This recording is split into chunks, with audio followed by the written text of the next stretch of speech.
Place the wheelchair on a level, straight work surface. Using a 4mm hex key, loosen and remove the 2 screws of the clamp.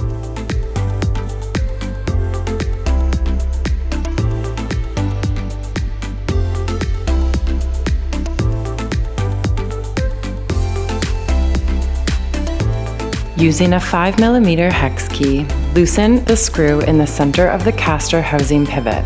The screw head is towards the inside of the wheelchair. The caster housing should rotate freely and the bushing should slide along the frame tubing. Using a triangle or squaring gauge, position the front caster housing perpendicular to the ground.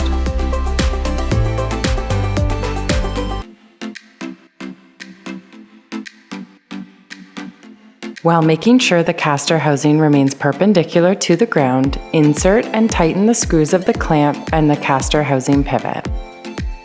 Ensure to apply medium-strength thread locker adhesive to the end threads of all screws.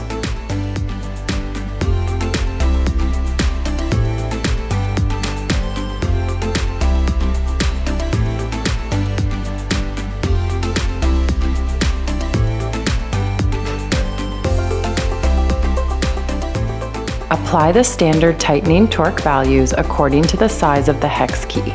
7 Nm for the 4mm hex key and 12 Nm for the 5mm hex key. Repeat all steps on the other caster housing to ensure both sides are perpendicular to the level work surface.